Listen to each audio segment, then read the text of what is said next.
APPSC group 1 నియామకాలపై centre for liberty chairman Venkateswararao విజయవాడలో తీవ్ర ఆరోపణలు చేశారు. నియామక ప్రక్రియల్లో పెద్ద ఎత్తున అవకతవకలు జరిగాయని 3 సార్లు మూల్యాంకనం నిర్వహించి అర్హత లేని వారికి ఉద్యోగాలు కట్టబెట్టారని తెలిపారు.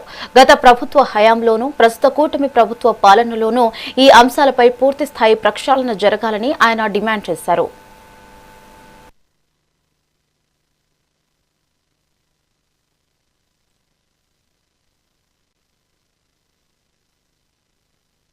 ఒకటి గమనించండి, ఎగ్జామినరు ప్రైవేట్ వ్యక్తే, అంటే లెక్చరర్లో ప్రొఫెసర్లో.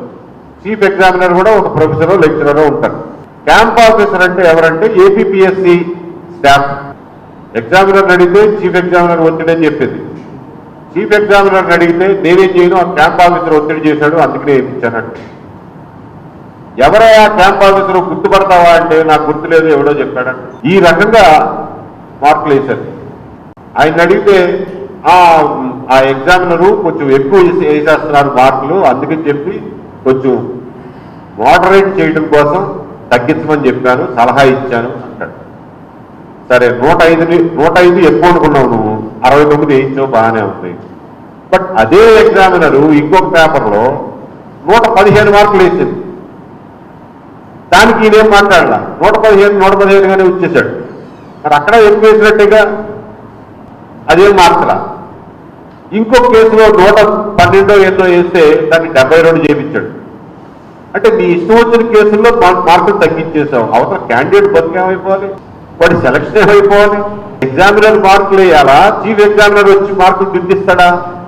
ఇవన్నీ కూడా గౌతమ్ సవాంగ్ గారు చేయించినటువంటి 3వ మూల్యాంకనంలో జరిగిన మహాపరాధాలు. ఇన్ని అపరాధాలు, ఇన్ని తప్పులు, ఇన్ని దిద్దుబాట్లతో వచ్చినటువంటి సెలక్షన్ లిస్ట్. ఇంకొక విచిత్రం ఏం జరిగిందంటే, 2 క్యాండిడేట్లు ఉన్నారు, వాళ్ళ బార్కోడ్ నెంబర్లో తిరగబడిపోయింది. అంటే వీళ్ళ బార్కోడ్ వాళ్ళకెళ్ళింది, వాళ్ళ బార్కోడ్ వీళ్ళకెళ్ళింది. బార్కోడ్ మారితే ఏమవుతుంది, ఈ మెయిన్స్ లో ఎగ్జామ్ పూర్తి నెంబర్ మారిపోతుంది. ఒకళ్ళకి 425 మార్కులు వచ్చినాయి అన్ని సబ్జెక్టులోని కలిసి, ఇంకొకళ్ళకేమో 380 మార్కులు వచ్చినాయి. 425 380 వేశారు, 381 425 వేశారు. వాళ్ళకి ఆ ఇంటర్వ్యూ మార్కులతో కలుపుకుంటే అసలు ఉద్యోగం రాకూడని వాడికి డిప్యూటీ కలెక్టర్ ఉద్యోగం వచ్చింది. ఒకటి గమనించండి.